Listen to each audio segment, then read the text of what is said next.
ট্রাইব্যুনালে আবেদন করার মাত্র 15 দিন সময় দিয়েছে।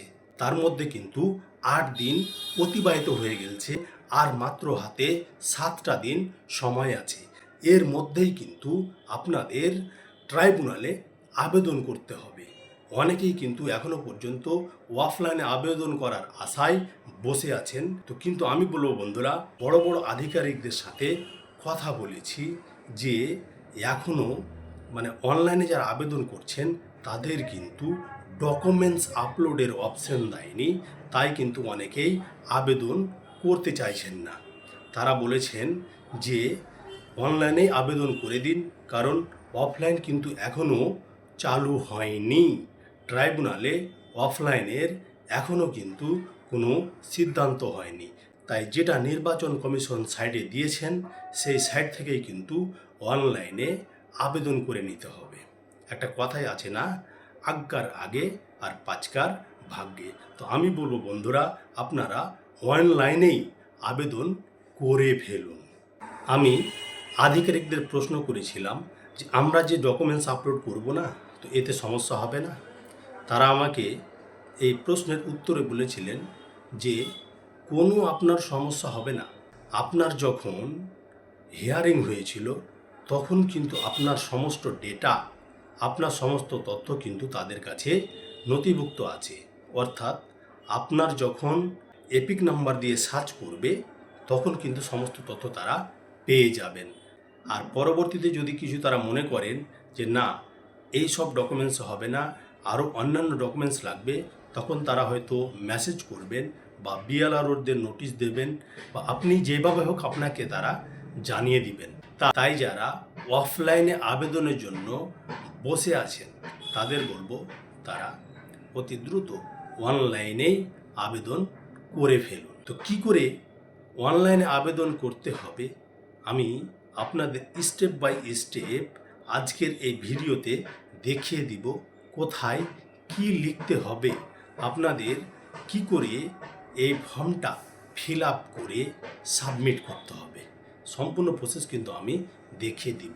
তাই ভিডিওটা ধৈর্য ধরে দেখতে থাকুন। তো ভিডিওটা শুরু করছি। তো আমরা চলে আসলাম কম্পিউটার স্ক্রিনে। এই যেখানে প্লাস আছে, এই প্লাসে ক্লিক করব, একটা নিউ ট্যাব ওপেন করে নিলাম। এই যেখানে দেখছেন গুগল, এই সার্চ বারে eci.gov.in এই ওয়েবসাইটে আসব, এবং এই যে এখানে দেখছেন ভোটার, এর নিচে যে লিঙ্কটা আছে এই লিঙ্কে আমরা ক্লিক করে দেব। এবার একটু স্ক্রল করব, এই যে ডান দিকে দেখছেন এই যে এই জায়গাটায় submit appeal for individual under adjudication, এইখানে আমরা কি করব, ক্লিক করে দেব। যদি আপনার এই পোর্টালে আইডি ক্রিয়েট করা না থাকে তাহলে আপনাকে কিন্তু এই যে এখানে দেখছেন সাইন আপ, এখানে ক্লিক করে কিন্তু আপনাকে একটা মোবাইল নাম্বার দিয়ে আইডি ক্রিয়েট করে নিতে হবে। আর যদি আপনার আইডি ক্রিয়েট করা থাকে তাহলে এন্টার মোবাইল নাম্বার, এইখানে আপনার মোবাইল নাম্বারটা দিয়ে এই জায়গাটাতে ক্যাপচা দিয়ে এটা লগ ইন করে নিতে হবে। তোমার মোবাইল নাম্বার ক্যাপচা কোড দেওয়া হয়ে গেল। এবার আমরা রিকোয়েস্ট ওটিপি এখানে ক্লিক করে দেব। ক্লিক করে দিলাম। এবার মোবাইল নম্বরে কিন্তু একটা ওটিপি চলে গেল। সেই ওটিপিটা এন্টার ওটিপি এই ঘরে বসিয়ে দেব। ভেরিফাই এস লগ ইন, এখানে আমরা ক্লিক করে দেব। ক্লিক করে দেওয়ার পর আমাদের ঠিক এই রকম ইন্টারফেসে নিয়ে আসবে। যার জন্য আবেদন করব তার এইখানে আমরা এপিক নাম্বার দিয়ে দিব।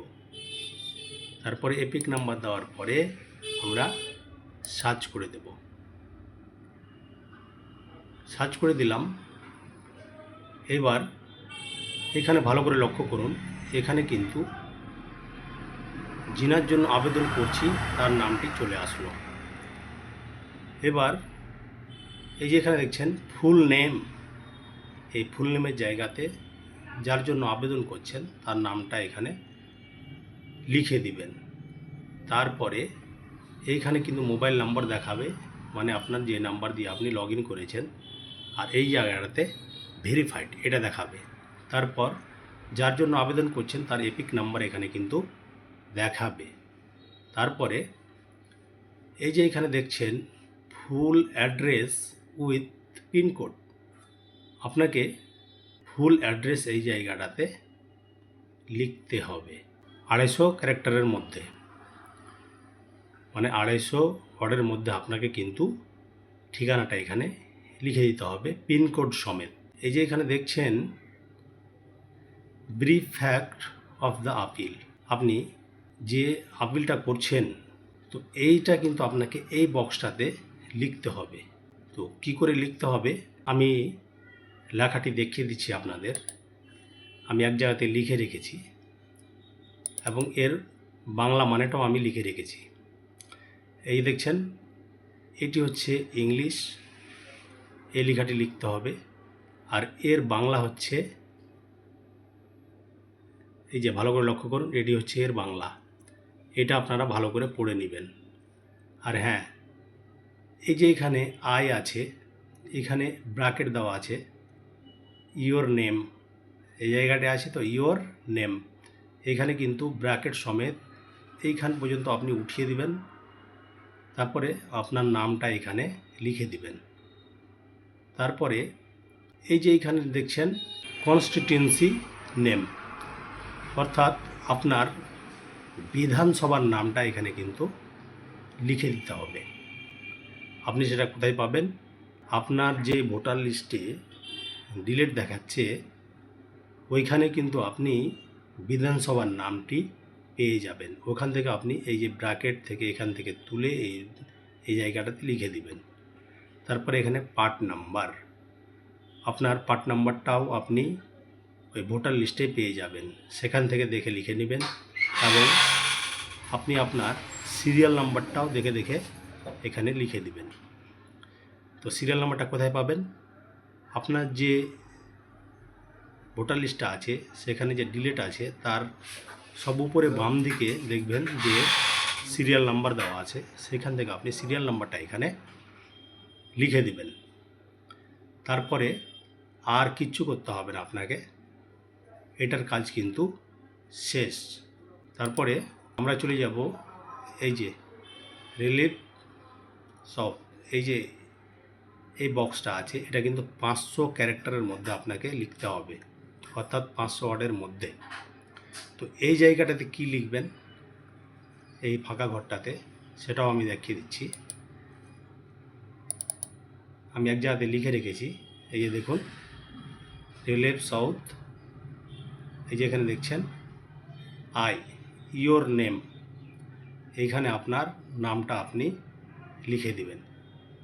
তারপরে আবার এই যে এখানে দেখছেন ইয়োর নেম, এইখানেও আপনার নামটা আপনি লিখে দিবেন, তাহলেই কিন্তু হয়ে যাবে।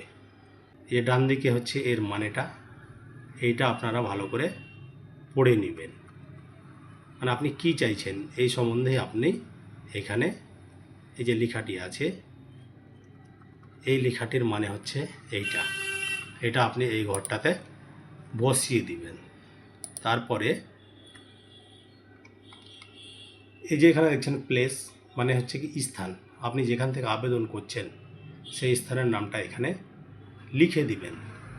লিখে দেওয়ার পরে এই যে এখানে দেখছেন সাবমিট বাটন, এই সাবমিট বাটনে ক্লিক করে দিবেন। এইখানে ক্লিক করে দিলে কিন্তু আপনার ফর্ম সাবমিট হয়ে যাবে এবং ফর্মটা দেখতে ঠিক এই রকম হবে। এই দেখছেন অ্যাকনোলেজমেন্ট নাম্বার, এইভাবে আপনার ফর্মটা ডাউনলোড করে নেবেন আপনি। এই যে দেখছেন মানে দুটো পৃষ্ঠাতে আপনাকে ফর্মটা ডাউনলোড করে প্রিন্ট আউট করে নিতে হবে। তো এইভাবেই আপনারা কিন্তু অনলাইনের মাধ্যমে আপিল করে নিতে পারবেন।